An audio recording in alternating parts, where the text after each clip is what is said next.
So I had gotten my labs done and drawn, and my symptoms at that time were definitely more fatigue. I was struggling in the afternoon, wasn't sleeping as well. I was more irritable. My joints started hurting. And when I had my testosterone optimized, along with my thyroid optimized, those symptoms definitely improved. And the cool thing is when they're optimized and prescribed correctly in a human identical form, then you not only have and can receive symptom relief, but you're also protecting brain, bone, heart, breast, and even prostate. We're seeing reductions in dementia and Alzheimer's disease, dementia in heart health. Number one killer in America is cardiovascular disease. We're seeing 60 to 70% reduction in breast cancer and reoccurrence, and actually reverses osteopenia, osteoporosis, and reductions or reduced severity of prostate cancer. So it's very protective when you have optimized hormones in the right way. Hello and welcome to the Wellness Trinity podcast, where we interview top holistic experts and bring you natural solutions for modern day wellness. Let's get started with your host, Dr. Jacqueline. Hi, welcome. Thank you for joining the Wellness Trinity podcast. I'm Dr. Jacqueline from thewellnesstrinity.com, where we provide natural solutions for modern day wellness. We are continuing our Women's Health series on the Wellness Trinity podcast today with Julie Kaanapu from prohealthshare.com, and we are going to discuss how to jumpstart healthy habits and lose belly fat now. Just a little disclaimer before we get started. What we discuss in this podcast is for entertainment purposes and educational purposes only. What you do with the information is to be used at your discretion, as the recommendations are not intended to diagnose, treat, cure, or prevent any diseases. This episode was brought to you by Cellcore Biosciences. Creating solutions that work is what they do, and restoring hope and health is who they are. Are you having a hard time conceiving? Are you concerned about raising healthy children? Would you like to age gracefully? These are all concerns that many women have. And in order to have healthy pregnancies and children and age gracefully with youthful skin, vibrant wellness, and incredible joints, we need to thoroughly cleanse the body in this day and age, because there are more than 85,000 chemicals that are just plaguing the earth. And these chemicals cause a whole slew of problems, and a lot of it is related to the backup in the liver that causes diminished hormone production. Cellcore Biosciences protocol systematically removes layers of infections and toxins, thus fully cleansing the body. It gets you back to homeostasis, where your body is happiest and healthiest when done correctly. I am happy to be on this protocol, and I'm actually waiting to get pregnant because I want myself and my husband to be thoroughly cleansed before I even think of having a baby. And I don't fear growing old and falling apart, because I know that if my body is at homeostasis, it's going to be just fine. I was told I look 10 years younger in my new headshot, so this stuff works. To learn more about the Cellcore protocol, go to thewellnesstrinity.com/cellcore-detox. So I met Julie on LinkedIn, actually.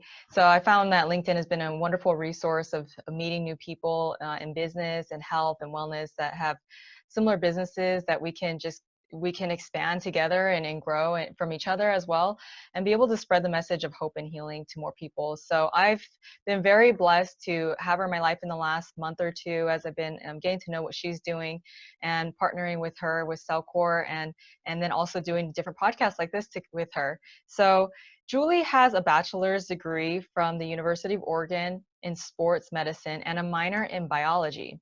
She is trained in BioTE Medical method of hormone and health optimization. She is a certified practitioner of WorldLink Medical's hormone accredited course, a certified master health and wellness coach, and a lifestyle medicine coach through the Health Coach Institute, a graduate of Functional Nutrition Lab approved by the NANP. She's been certified as a personal trainer, boot camp, hip hop instructor, and she's also a speaker. If you decide that you're interested in her program today, it's the Lose Belly Fat 21-Day Reset Cleanse. You'll receive 10% off if you go to her website, prohealthshare.com/health-app/thewellnesstrinity. I'll put that link in the show notes. So Julie, welcome to the show. Thank you so much, Dr. Jacqueline. It's great to be here. Appreciate it. Yeah, so like I said, it's been a real blessing getting to know you. I love your spirit. I sense your kind heart and that you genuinely want to help people. And you have this fabulous program that you're doing. How did you get into this field in the first place? Oh gosh, thanks for asking. I've been all over the health industry for about the last 20 plus years and started in physical therapy, and I loved working with patients and seeing them improve physically, but it always seemed like they needed a pain medication, which was granted, of course, needed initially, but had a hard time getting off of them or figuring out how to get back to normal, how to get back to their main job that maybe they had an injury from. And then I started working on pain management protocols, working with providers across the nation on doing these protocols. And one doctor asked me at that time, said, Julie, what are the doctors doing about hormones? And I honestly kind of probably looked like a deer in headlights. And I said, I don't know. What are you doing right now? What's working for you? And he said, not much. I'm doing what I was taught in med school. I'm doing conventional methods like patches, creams, injections, and patients just aren't getting very much better. They aren't seeing, or I'm not seeing the outcomes that I want them to.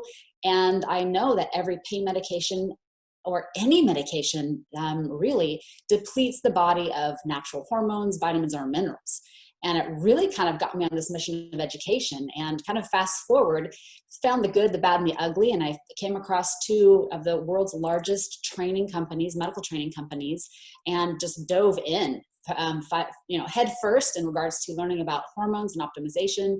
And that a lot of times these did start depleting for women in our 20s, men in their 30s, and partnered with over 4,000 different providers now across the country, and helping patients understanding a little bit more, giving them more little empowerment. So when they do go to providers, they have better questions to ask, and just putting a little more control back into patients' lives. And it's just been really eye-opening for me personally, as well as my family. I'm a user, a patient, and an amazing partner with other providers, but I just love to speak about it and educate more. So that's kind of how I founded Pro Health Share, is just to bring more education and options, because I think we all like to have options to be able to choose from what's going to work best for you. Yeah, I think that you hit the nail on it with questions. That's so important, that if you don't even know the proper questions to ask, how are we going to find the right answers, right? And there's so many things that are out there with weight loss and health and wellness and et cetera. And people can get so lost in this rabbit hole and not even know where to turn. And there's a diet for everything, it seems like. I got lost into it. For a long time, I didn't even like to promote anything with diet because I was just like a little confused myself. And now I get it. People are different and need different things. So, I mean, that's why it's so confusing. So, and then also at the end of it, then certain people need similar things as well. So it's very interesting being a health provider in this space. I feel like you wanted to mention something. Oh, no, just, I totally agree. Yes. Oh, yeah. Yeah. So, when we're talking about belly fat, you have three main areas that you like to talk about that are important. What are they? There's three main areas that I teach my clients through my 21-day reset, lose belly fat cleanse. And the first one is toxins and habits. How did we get here in the first place? We got to kind of look backwards a little bit before we can move forwards. And the increasing amount of toxins that we have, along with the habits that we've endured, and why, and understanding that. The second thing is metabolism and hormones. How do we speed up our metabolism? Why does it slow down? What do our hormones have to do with that, and which hormones? And then the third thing is food, really. What do we eat and how do we eat it? Now, that might sound a little funny. The what, I'm sure a lot of people get, but the how, most people think, well, I open my mouth, I insert food. Yeah, of course. We've been doing it, from the beginning, but there's a big difference. And I'll give a couple hints or tidbits today that you can take home and you can start practicing right now. And how we eat can make a huge difference, actually, without even changing what you eat. Yeah. Oh, I agree. It's not just it's not just changing our diet, it's how we're combining foods, when we're eating it during the day, if we're eating before bed. I mean, there's so many things to think about. Even soaking nuts. I don't, if people eat nuts and seeds, it helps to digest it better. So we're definitely going to touch on the food, but I wanted to first touch on toxins and habits. How do our toxins and habits affect our hormones? Well, hugely. I'm sure a lot of us have heard of estrogen dominance or, having too much estrogen. And a lot of that derives from these outside toxins, and they act like estrogens, or they attach to that estrogen receptor site, and then they clog everything up. I use what I love, a great analogy. I don't know if I'm dating myself or not, but I Love Lucy. If anybody is aware of I Love Lucy and all the episodes, there's an episode when her and Ethel were working in a chocolate factory, and they were on this factory line, right? And the chocolates were coming in through slow, and they would put them in the little wrapper and place it in the box, and they would continue to do this. And that's what I and now state that the chocolate represents a toxin, and Ethel or Lucy is your liver, right? So the liver is able to take the chocolate or the toxin, put it in the bag, and get rid of it, or put it in the box. But then the conveyor belt starts speeding up, and that's just your environment. It's what you breathe, it's what you drink in water, it's what you breathe in your air, it's what you sit in your clothes and your bedding all night from your dryer sheets and everything else you do. So this conveyor belt starts speeding up, and now they can't take in and maintain what's coming through. So she starts stuffing them down her shirt, starts putting them in her mouth, and it's just toxic chocolate is going everywhere. So that's what I talk about in regards to toxins, and how your liver, is a great filtering source. But when we have too much, it can't control that anymore. So then it starts spilling over, and that's where we have these excess toxins that are acting like estrogens, and not allowing our bodies to do really what they're normally meant to do. And that those symptoms, of course, becomes with brain fog, excess belly fat, harder to lose weight, poor sleep, irritability, mood swings, anxiety, joint pain. I mean, the list kind of goes on and on. So why do you think this gets worse and worse as people get older? Well, a couple reasons. As we age, our hormones naturally decline, but also do we age faster because our hormones decline? Kind of that chicken and the egg. But also what our environment is. There's over 80,000+ chemicals that are pumped into the US every single year, and it keeps adding on. So it's kind of inevitable. We're all going to be around toxins, but it's how we are able to process those toxins. How often are we doing a cleanse? What type of cleanse? Is it right for you? So as we age, it's kind of inevitable to be around toxins because we live and breathe it every day. But just the small things that count. And I think a lot of people are looking for that one or two big shift that fixes it all. And it's really not. I'm not here to say there's any one extreme diet pill. There's not one thing you can do. It's a bunch of small little things. Mm. When you're getting used to doing the small little things, it makes a big difference on the end. And my last analogy on that point is, if you think about an airplane, and if it's flying straight ahead, but if it shifts just 1 degree off over time, it may not look like much now, but over time, you're going to end up in a complete different destination. So, and that's what I'm trying to get, people to be aware of, is these small little 1 degree shifts that'll put you in a huge benefit in the long run. Oh yeah. Well, even the opposite of it, I asked, why does this get worse as time goes on in our life? I mean, if we just keep filling the bucket with toxins and filling it, like you said, it's like that conveyor belt where the liver just can't handle it anymore. People think, oh my God, I was okay yesterday, and now I'm not. And it's not that simple. You don't just get that symptom all of a sudden. It's over years of repetition of being exposed to different toxins in the various different ways that we're exposed to. And then all of a sudden, then it's that conveyor belt where we're just like this and not being able to handle anything very well, let alone make our hormones. I mean, when I'm working with people, that's like the tip of the iceberg that we're dealing with. There's all this other stuff that's underneath that needs to be cleaned up and dealt with if people are going to be able to do anything right with their hormones, but also their mental health and so on and so forth. So, what you're saying with the little the little things are so important. You know, I sometimes get overwhelmed by the bigger picture of anything in my life. I'm just like, I wish I was over here now, or I already see the vision, but I'm like not there. And then I get overwhelmed in whatever area it is. It's like, I feel like I do it with a lot of things, and I'm sure I'm not the only one. Yeah. And then I get back to that point where it's like, you chip away one step at a time, and then that's what gets you to your goal, right? That's what gets you to that weight loss. That's what gets you to feeling better, etc. I believe it was this lady Linda, when I went to Hippocrates Health Institute, she had mentioned, she had said something like, how do you move a mountain? One rock at a time. You don't just, move the whole mountain. You chip away at it, right? So that's what we need to think about our health. And I love that your program is really designed in a way that can help chip away at that.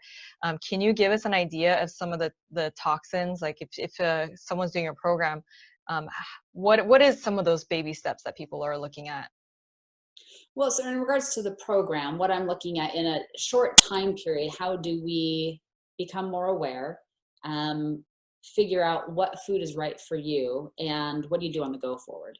So when it comes to figuring out the right type of food, I guess, if that's what you're asking, we first have to kind of start from scratch as best we can. So that's where the elimination phase comes in. And my program has 3 phases. And first it's going to eliminate. So eliminate the junk. It's not a, total fast. It's not a juice cleanse. There's benefits and everything, but we're just trying to reduce the most common irritant foods.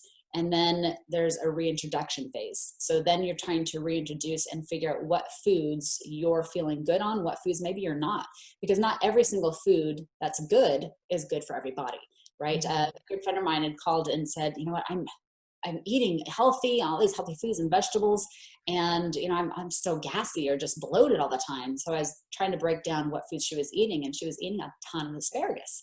Asparagus is a great food, however, not necessarily for her or in the amount that she was eating. So we backed off on that, and she saw a good benefit. So even though the program is kind of it's really trying to address your individual goals and your individualized, what I call magic plate. And that's one of my 4 bonuses that I have too, is figuring out, okay, now we're on the go forward, trying to figure out what habits we have, why we have them, because there's a good reason actually behind each habit. And then figuring out a why, figuring out how can we refocus that habit into a healthier option, and also still have the fun, right? So a lot of people, I think, coming into this have this either or mentality. It's either I can be healthy or I can have fun. Well, why can't we have both? We can. Right. Figure out how. I agree. And I think honestly, I just love that you mentioned that, first of all, because that was the first thing I was thinking about when I decided I was going to try to eat healthy when I was about 18 years old. Before that, my mom maybe gave us some broccoli, and I don't know, God knows what I was eating at that point. But I went off to college, and I naturally just wanted to be healthy. I got into personal training at a young age, and then actually just weightlifting in general. And then right away I became a personal trainer. And so health and wellness and food was always kind of on my mind at a younger age. And well, I should say, compared to a lot of people. Some people are just naturally gifted with that in their family, which that's how I'll raise my kids. But I didn't realize this until I was about 18. And that's when my journey, I think, really started. But my first thing with food was, there's got to be a way to eat food that we like that tastes good too. And I was very pleased to find out that that's true. You just have to figure out how to make it. And first of all, it's food that is organic and does not have pesticides, hormones, etc. All that stuff that does not belong in our food actually really does taste a lot better, because that's how God intended it to be. It's amazing. You could eat just one thing, a watermelon. I mean, and you're like savoring that thing because it's exactly how, or more about how it should be than, when those other types of versions with GMOs, etc., that don't belong in it. So there's a reason why it tastes good, or we're attracted to things that our body needs. So since we're talking about food right now, do you want to dive in a little bit more on the food topic? Sure. Yeah, I can duck down. We were talking about that 3rd step, food, what to eat and how we're eating it. We kind of, obviously touched about what. initially, but the how, here's a quick tidbit. When I first talked about how we're eating, and someone said, I open mouth, insert food. But a few things that you can do, even if you aren't changing what you eat, but how you eat. I talk about a 20-minute meal in another presentation, but in a free guidebook. 20-minute meal sounds pretty easy, and it can be, but it's pretty funny. When we have something called, I call it CPDR, it's the cephalic phase digestive response. And your whole digestion or digestive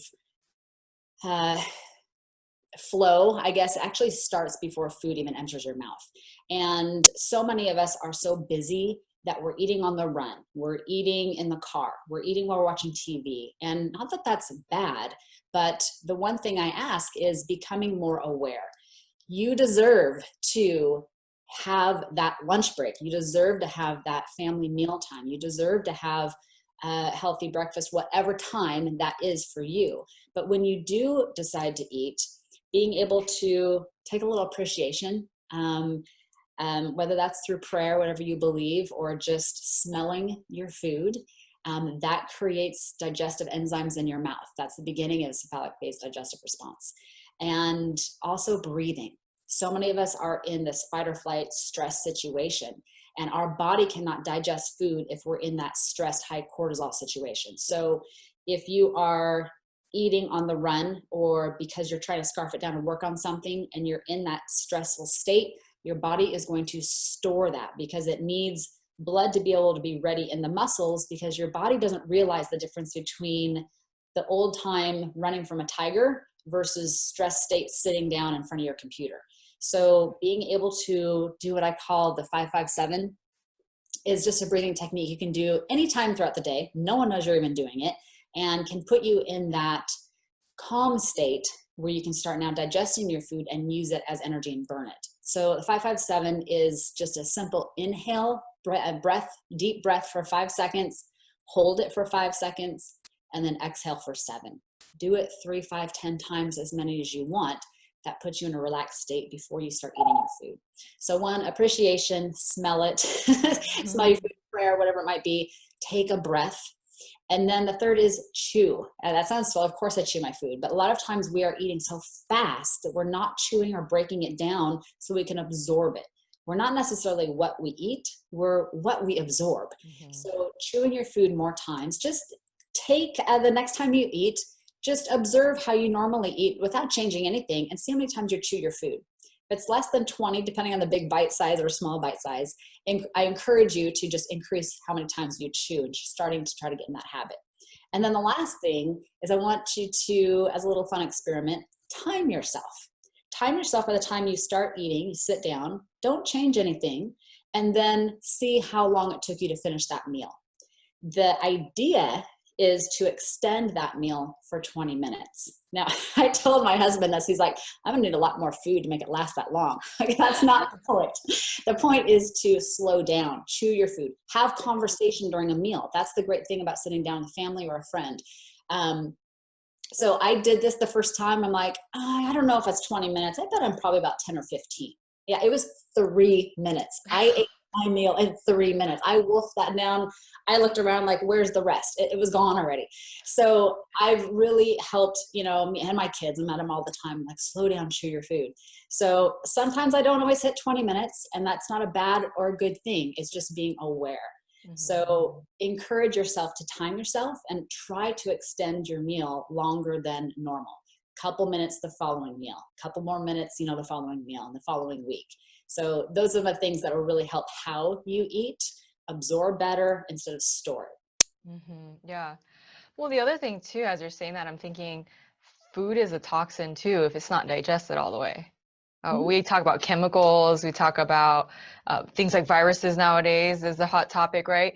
But what about the fact that we have so much undigested food in the first place? This is just going to exacerbate anything else that we're exposed to. So that's step one. I mean, if people are not digesting their food well, then you just create this whole storm of a bunch of other things that could be wrong. And then the congested liver. I mean, we're talking about the congested liver too. So our liver is not going to be very happy if we are not digesting our food very well. Obviously, there's other reasons why our food cannot digest well, which, we can maybe touch on, but at the same time, it starts in our mouth. We have a big food tube, basically. It goes from our mouth to our anus. And so if this part is not right, then it's going to screw up everything else that's going on here. And then what about our bloodstream and our brain and everything else it's supposed to, that food is supposed to be liquefied and delivered to, the nutrients to. So we can just imagine why our hormones would be messed up as a result if we're not digesting all our fat, for example. If our liver is congested because our food is not digested, then we're not going to break down our fat, and then we're not going to be able to produce our hormones. So let's talk about the hormones and metabolism a little bit, since we're on that note. How can we speed up our metabolism? So I had kind of felt like I looked back in the last couple decades and really felt like I tried everything that was going through that fad or that phase, and the newest research and all of this, and kind of looking over time. One of the myths that I had found that I was deceived by is, if you look at back in the 70s, the amount of cancer, diabetes, obesity was really quite rare. And it is completely increased now over the next couple decades and new generation. And you got to think kind of why. Aren't we more advanced in medicine and research and understanding now than ever? And if you look at the marketing around the 70s and 80s, that food pyramid, the advertising that we saw all the time, the amount of grains and wheats and then dairies and everything that we were eating, and it's small amounts of fats and sugars. The sugars I agree upon, but the fats, that pyramid should almost be flipped upside down, right? Where we have more healthy fats, vegetables, proteins, and limited on the grains, not carbs in general, but just the grains of the gluten.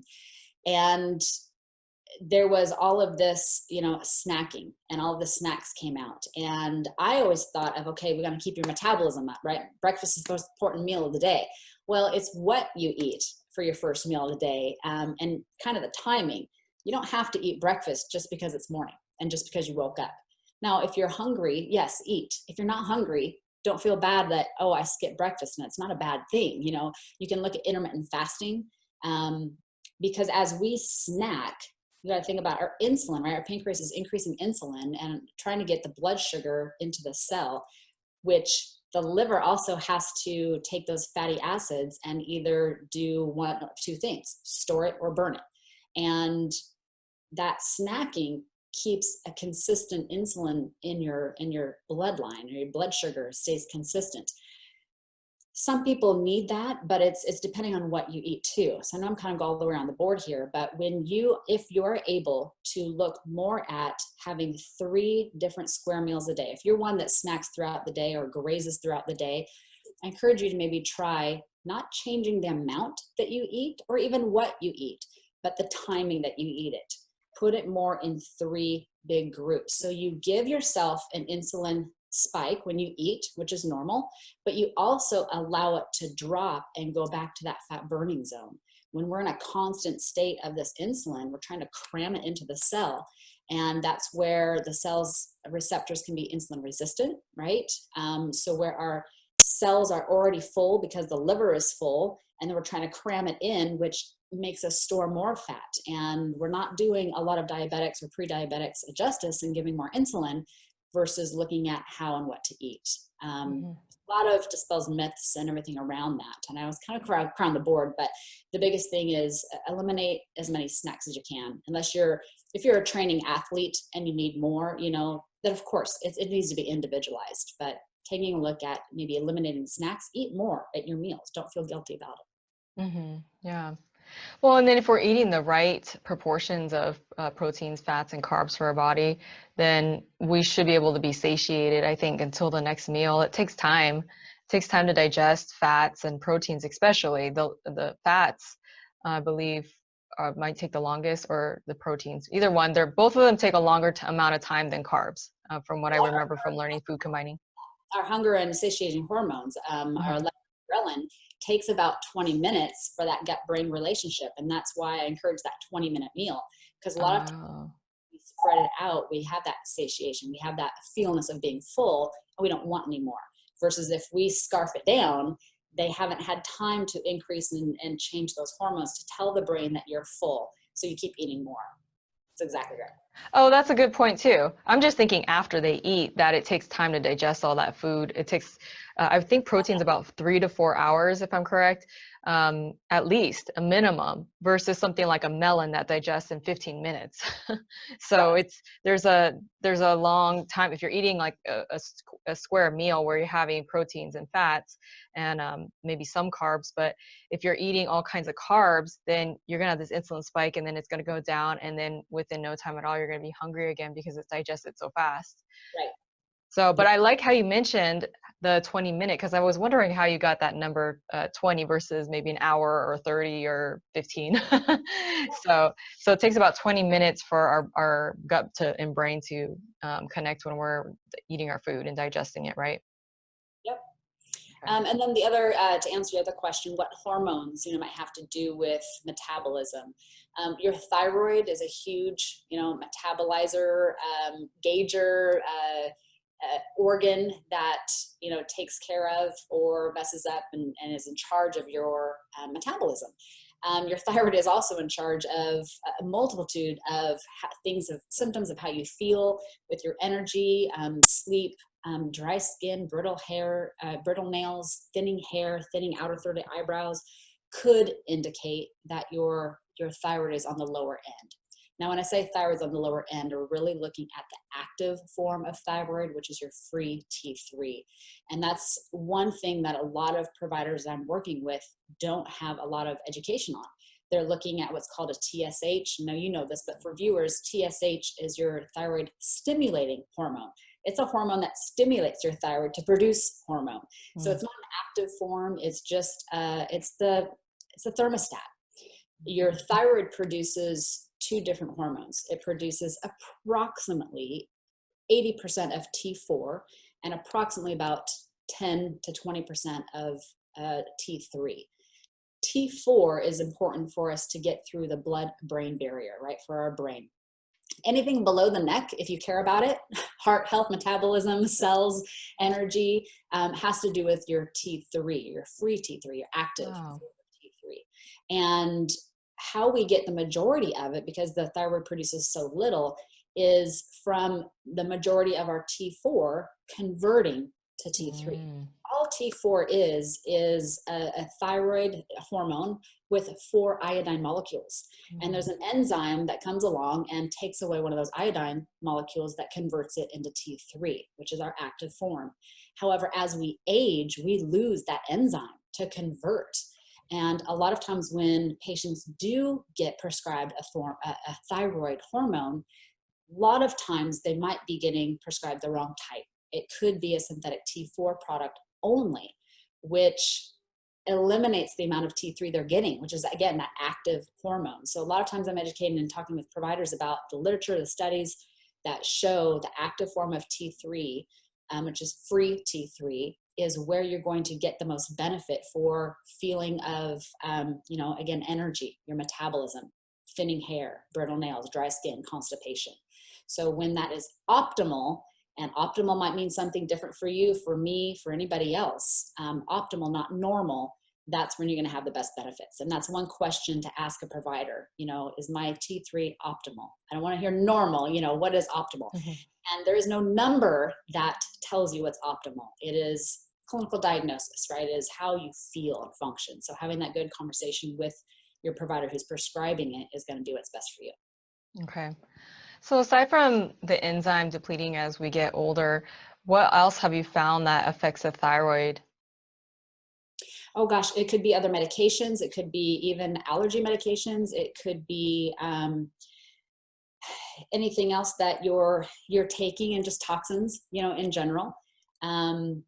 Once maybe it's some other, it could be TPO or Hashimoto's, some autoimmune diseases, which really comes back to the gut, right? Back to getting rid of certain toxins or parasites, along with eating the proper foods. And really it's again, what you eat, but what you absorb. So if we're Mm-hmm. absorbing a lot of outside toxins, if we're absorbing pesticides in foods, if we're not digesting and absorbing the good foods, then we're not going to have good outcomes. Mm-hmm. Okay. Okay. So you're basically saying that the thyroid is affecting all of our female or male hormones. So can you just kind of, in a nutshell, explain that, why that's affecting again? So the thyroid is obviously very important for all those reasons, right? So how is it connected to those female and male hormones? Yeah, let me clarify. Thyroid Yeah. affects our metabolism. It doesn't necessarily affect the outcome of our other hormones. So other things that contribute to weight gain or unexplained weight gain, a huge one is testosterone. And a lot of women don't think of needing testosterone. And actually in a woman's lifespan or lifetime, we actually produce more testosterone in total than we do estrogen. And testosterone is a huge promoter for fat burning or keeping, weight loss. It's not a weight loss medication or supplement, but it assists dramatically with that. It increases and improves muscle, tone. It also helps with sleep and anxiety, depression, joint pain. It's a lubricator. So there's so many hormones. Progesterone's another one, estradiol is another one, but thyroid's huge on metabolism. Okay. So Yeah. testosterone's another one that a lot of us don't think of. And most of the time I think women think of hormones once we get to menopause.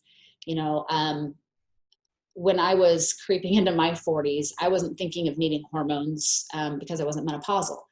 And realizing that, testosterone in most women starts depleting in our 20s, and especially with a couple pregnancy cycles, and we can lose up to 50% of our testosterone by the time we hit age 40.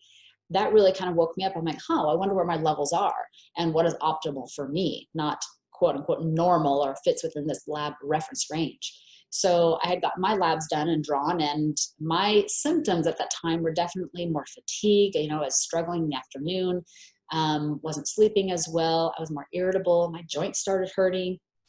And when I had my testosterone optimized, along with my thyroid optimized, those symptoms definitely improved. And the cool thing is when they're optimized and prescribed correctly in a human identical form, then you not only have and can receive symptom relief, but you're also protecting brain, bone, heart, breast, and even prostate. We're seeing reductions in dementia and Alzheimer's disease, dementia in heart health. Number one killer in America is cardiovascular disease. We're seeing 60 to 70% reduction in breast cancer and reoccurrence, and actually reverses osteopenia, osteoporosis, and reductions or reduced severity of prostate cancer. So it's very protective when you have optimized hormones in the right way. Mm-hmm. Yeah. Okay. So testosterone is a huge one that you're saying for women too is being decreased in starting in their 20s. And then, but what about estrogen? I mean, isn't that the big thing that people talk about later in their Absolutely. So 1 in 7 premenopausal women will die of heart disease. That number goes up to 1 in 3 postmenopausally. What hormone do we lose in menopause? Well, progesterone in perimenopause, but we lose estrogen. And menopause, I don't know why it's named menopause, because there's no pausing. It's nothing you get through. Once you are in menopause, it's like stop. Like you stop making it. There's no amount of diet, exercise that will wake up your ovaries to start producing estrogen again unless you supplement. So finding out the right time for you to implement estrogen is huge. And estrogen is a lubricator as well. So not only, vagina, but eyes, joints, tendons, ligaments. It's a huge protector in heart, so mm-hmm. that is the number one killer in America. I come back to it again. And estrogen is a huge protector of the heart too. Okay. So testosterone, you're saying, let me just recap this. So the thyroid has to do with the metabolism, which that makes sense. So if the person's thyroid is off, then obviously it's going to be harder to lose weight and keep it off. And then the testosterone has, metabolism. So thyroid has to do with metabolism. And then the testosterone you're talking about has to do with weight loss. And then estrogen, So are you saying that estrogen also has to do with weight as well? Or what is a correlation with weight and estrogen? It can. So too little estrogen can correlate with weight gain, and too much estrogen can correlate with weight gain. So it's finding what's optimal for you as an individual, which is key, and finding the right provider who knows how to optimize hormones individually. Mm-hmm. So not one, sorry, blanket answer for that, but yes, it could definitely help. When all your hormones are optimized for you specifically, you're going to have the best outcomes. Okay. Well, it goes back to biohacking. I mean, it's really that fine tuning, and there's so much that I always talk about the cell core detox, because that's a huge foundation of what I do and what I work with CellCore. It takes out a lot of the junk that is causing all this stuff, these imbalances. But then there's that fine tuning where maybe the body just doesn't make as much of certain hormone naturally because you're older, or XYZ. What I'm also curious is, and actually before I get into that, I wanted to say that what I would say to answer the question would, in what respect to what you said, is it's all about balance. It's about, and that's why I say biohacking, is because we can't be one end of the extreme or the other in anything that we are, whatever it is, testosterone, estrogen, thyroid hormones. We want it to be in that homeostasis. So I talk a lot about the chemicals and toxins and the deficiencies in getting that homeostasis, but as well as, I mean, the hormones are very important with that too. So to reiterate, so CellCore is a great foundation of getting rid of all the junk of the toxins and infections, dealing with deficiencies. But now we're talking about the fine tuning of what do we do with our hormones. So my question now is, when we are older, when we're aging, sometimes a lot of us don't really want to think about that, but but we are getting older at some point. If we're naturally losing something like estrogen or testosterone, let's just say minus all the toxins and stuff in the environment, I think almost for some people it might sound a little bit strange to add more of those hormones in. I don't know. Is that a weird idea to think about? Common also to dispel some myths. In my speaking presentations, a lot of time I'll ask people who have heard of cancer, or excuse me, hormones, causing cancer, and there's literature out there that proves that. Yes. Has anybody heard of hormones that prevent or reduce risk of cancer? I was like, yes, there's literature on that. So what the hell? I mean, excuse me, what, damn if we don't, what the heck would you do? Well, you got to ask the better question. When you say hormones, it's a huge umbrella.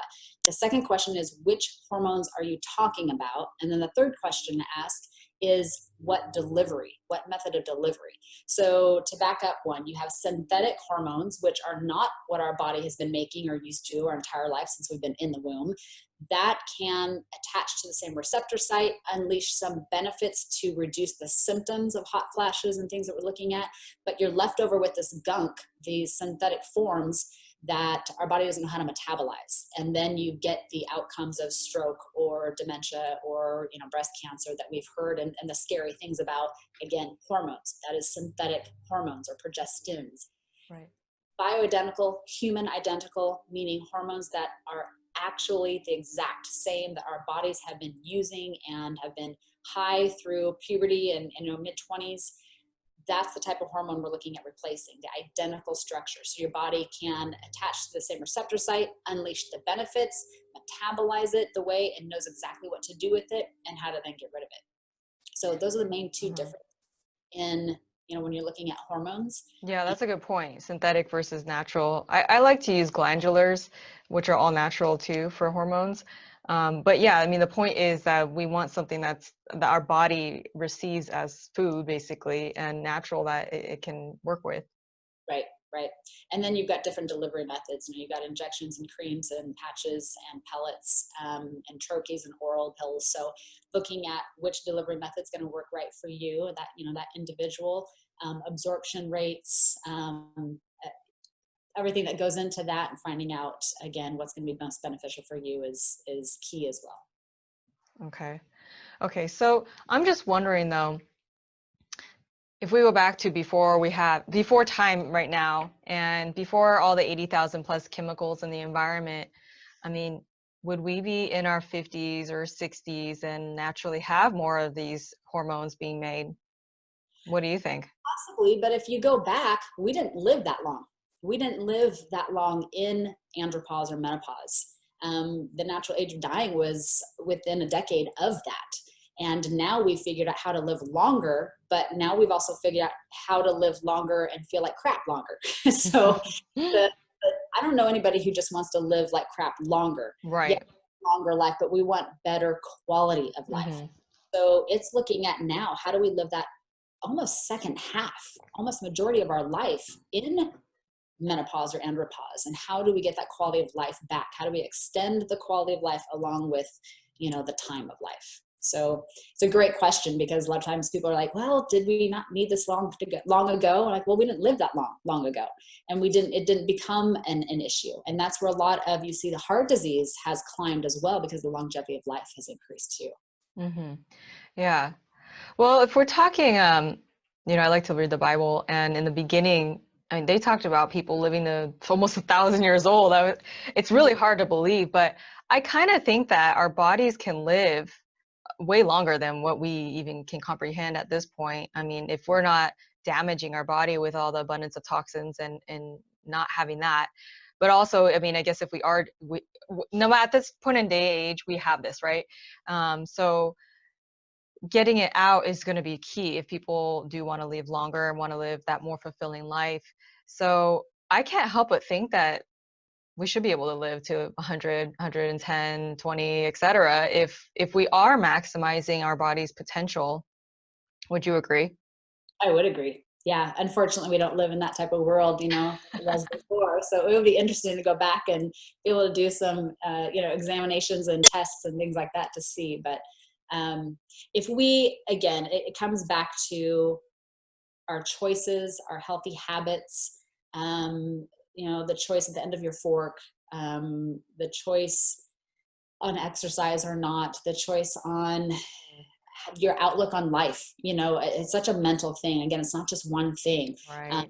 Someone that sees, we're at the, COVID time, and yes, there's a lot of things we can stress out about and look about and think about and worry about. And I'm not discrediting that, but also there's a lot of positivity we can look at. So every situation in life, whether it's a change in job or just a change in your role at work or family situations, looking at the positive, you will find what you look for. Right. And I think in a positive or a negative. And the more mindset we can be in this positive, calming, relaxing state, the better off a lot of things will be. So it really comes back down to choices, turning those choices into beliefs, turning those beliefs into habits. And then that just kind of trickles on and forward, because we instill. And, if you think of one thing, if you think something's going to work, or if you think it's not going to work, you're right. So you will find your actions will then dictate your thoughts, and those actions then become beliefs because you proved that it didn't work. And then that reinforces your first thought. So how to change that, I think is key. And what I talk about through my program as well in our coaching calls. How do we turn that behavior into positive thoughts and stop being so critical on ourselves, where I think we're our own worst critic. And how we, do one thing is how we do everything. So stop being so judgmental maybe on ourselves, but be more with a curious thought instead of saying, oh, I'm so bad, why did I do that? Say, well, why did I do that? Or what are my other options, or what else might work? Because your brain will not kind of rest until it has an answer. So if it's a negative question, why am I so fat? Well, you're going to think of all these answers. Or how can I get rid of this fat? Or how can I be more healthy? Then your brain's going to think of ways to be more healthy. So change it, and you'll get a better answer. Yeah. So is that your biggest way of how you overcome old habits, is changing your thoughts? That's one, looking at our behaviors initially and why they formed that way. Because every habit, when we put a label on it, good or bad, every habit has a good intention. It may not be the best choice or outcome, but it has a good intention. Now, whether that's, take emotional eating for one reason, or for one example. we have an emotional eating because we're stressed or we're sad or we're lonely or whatever it might be, right? We're looking to soothe. And usually when we go to the kitchen, we're eating something, it soothes us, it increases that dopamine hormone or feel good benefit. And then we feel like crap, even worse. But we were trying to soothe. So trying to figure out what other things we can do. What do you really need right now? Is it that food? Is it, that gallon of ice cream? Is it? And sometimes maybe the answer is yes. And you got to be okay with that too. But finding out, figuring out what truly is it that I need right now. Maybe it's sleep. Sometimes we increase our hunger because we're not sleeping well. Is it a little more, is it a brisk walk around the block? Is it just some breathing techniques? Because we breathe so shallow throughout the day. Again, all these little different choices that you can make, becoming more aware and figuring out the choices and options you have, and then deciding from there. That's really beautiful how you say it's all about that your intentions, I should say, are usually, for a positive reason. And if we think about it in that way, then even if it's a bad decision we're making as a result, then I think it can really help people be able to look at the situation in a little bit different way so that they can make a better decision as well, and acknowledge that there is a need there. There's a need that needs to be fulfilled. I think naturally we are always trying to achieve that homeostasis in our life. We just might not realize that, this healthy food is going to fulfill this need that is there, or this having a coach is going to fulfill that specific need that's there, or getting rid of a certain toxin is going to fulfill whatever that is that the root is and what they need.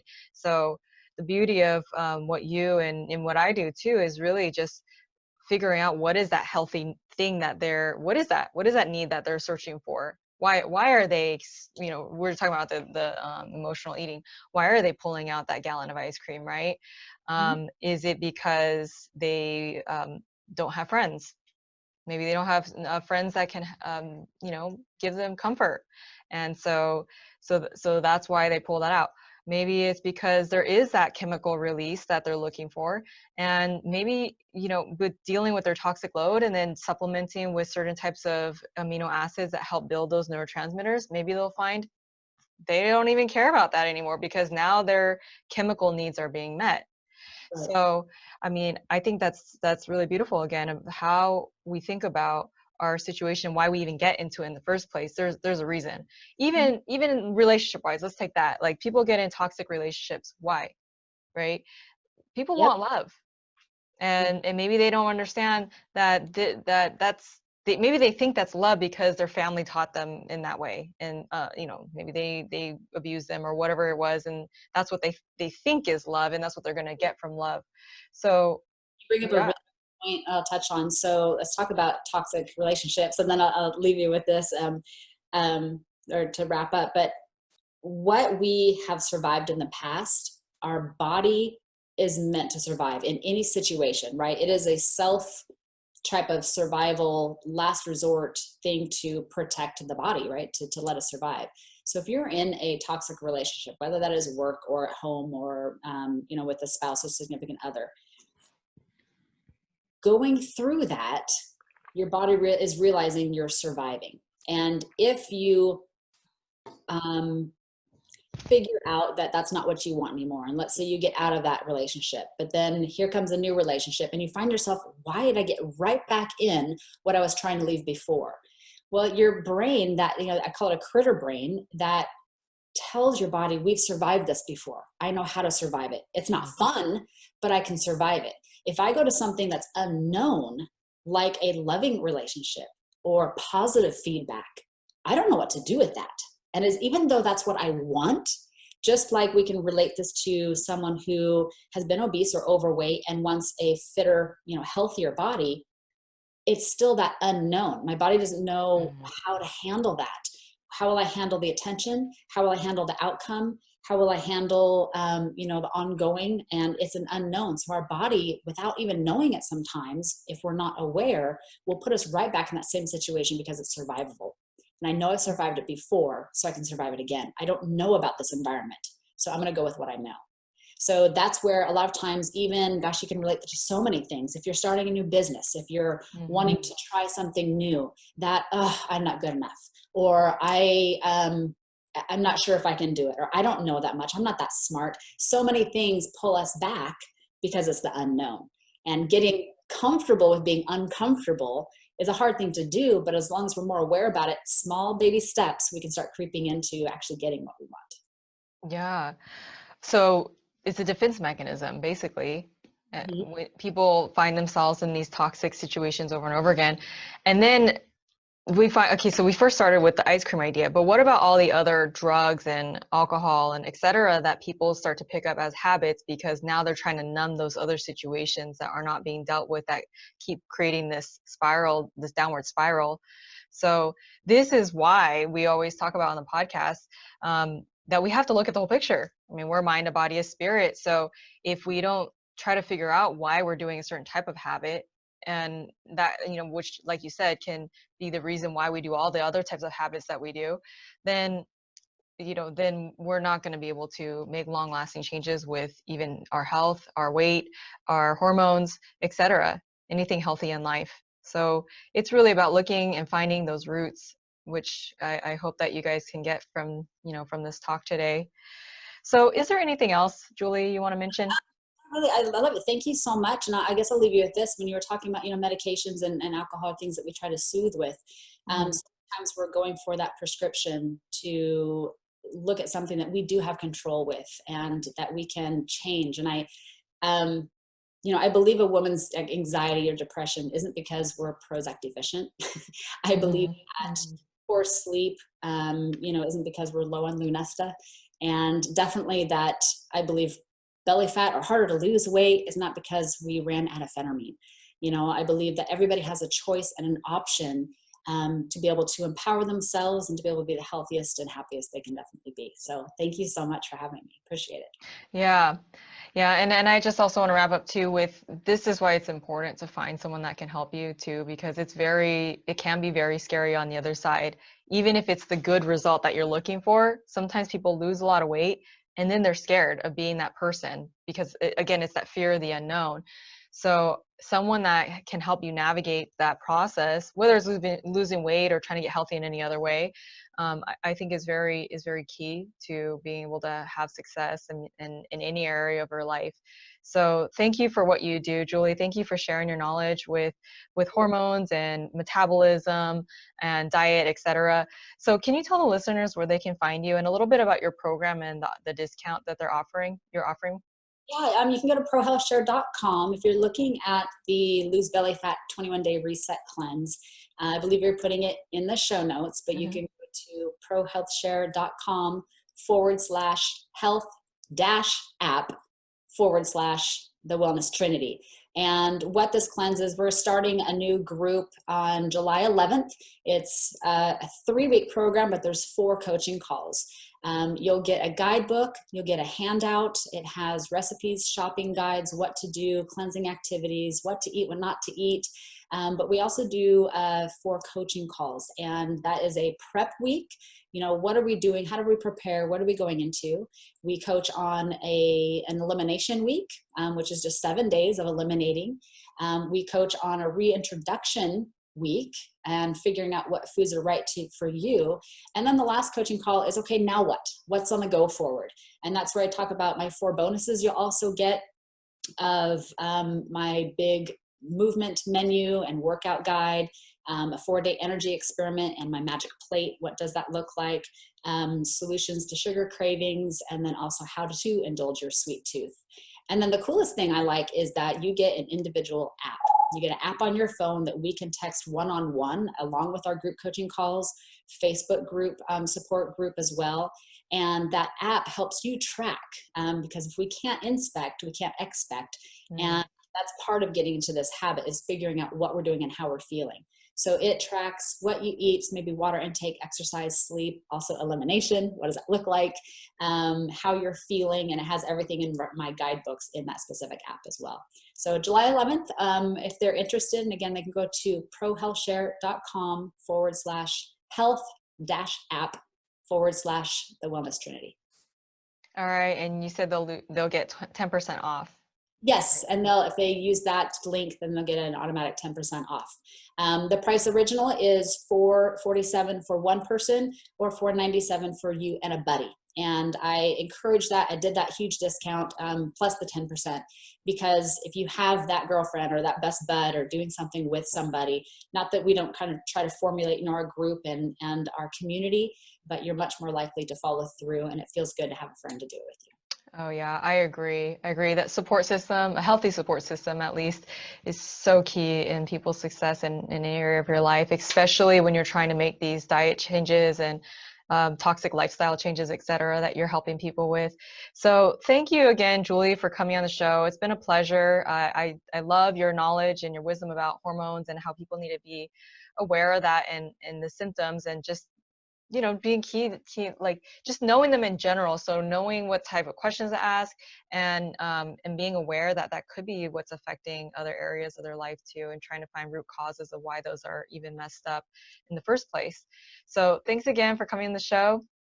Absolutely. And thanks for having me and all that you do as well. Appreciate it. Yeah, definitely. So thank you, listeners, as well. We will return again next week, and I appreciate you guys so much. Take care. I hope you got a lot of nuggets from that episode. There's just so much to learn as a woman, and helping balance our body and be able to give life to a newborn and raise these healthy children. And then, of course, we don't want to get wrinkles when we grow old. And a lot of us are losing our mind, and we're losing our joints. I mean, there's so much. And then on top of that, then there's weight loss. Have you ever thought about, man, it'd be so much easier to be able to lose weight if I did not crave that cake every day, or some other bad thing like cookies, etc.? Well, we have Gluco Optimizer. So along with your CellCore protocol, you can add the Gluco Optimizer in to help balance your blood sugar, help fight those cravings. And you'll see here, there's a lot of other things it does. It protects against heart disease. It helps increase muscle mass. Now, as a woman, you might think, I don't want to have big muscles, but I'm one that doesn't have big muscles, and I work out all the time and lift a lot of weight. Lean muscle keeps you thin. So with that and the combination of something like Gluco Optimizer, weight loss is going to be a lot easier nowadays, you guys. All right, ladies, I hope you enjoyed that show again. Go ahead and check out Gluco Optimizer so you can optimize your weight loss program. Thank you for listening to the Wellness Trinity podcast. Be sure to subscribe for more wellness tips to help you achieve optimal health. Don't forget to rate and review so we can continue to bring you the best content. See you on the next episode.